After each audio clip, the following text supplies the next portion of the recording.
It's mostly a paint job, but it's also adamantium rage and a little teen spirit. It's Laura X-23, inspired by Ultimate Marvel vs. Capcom 3.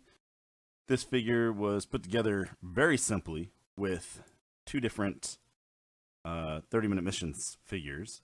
The bottom half being that of an Alto, and the top half being the 30-minute missions Sengoku. I don't think that there's much difference in the Sengoku versus the Ninja, but, you know, that's what I used. The claws on the hands were from the mobile doll Sarah.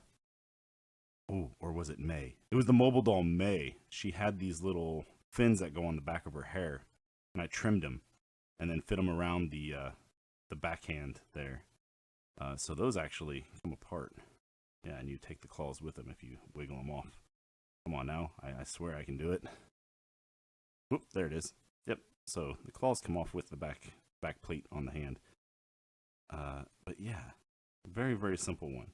There's not too much to say about this one, really.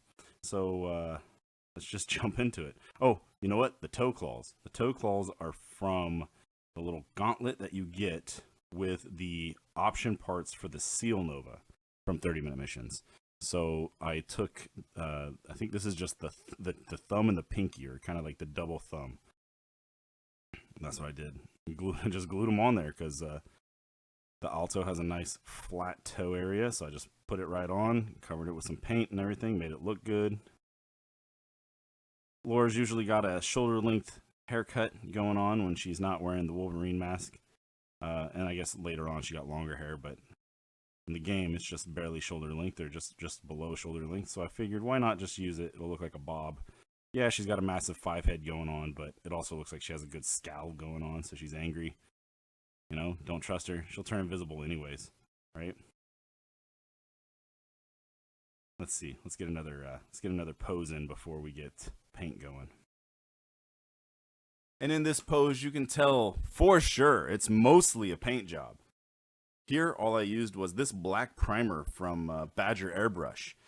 I'll try to say the name. Steinelrez. It's the Steinelrez branded big Badger Airbrush.com primer, black primer. It goes on very flat, very matte. It works really, really well. It goes through an airbrush as long as you got something higher than a 0.5 needle, something larger. I coated it hardcore with this here Mr. Hobby, Mr. Color GX100 Super Clear 3. Put it on there to try to get that wet look on her clothing. And I put it on the skin so it glistens. Either way it goes, nothing really crazy here. A good X23, nice and quick. Much like my other series here, this MVC model is part of a group as well. Let's call this the DAP series.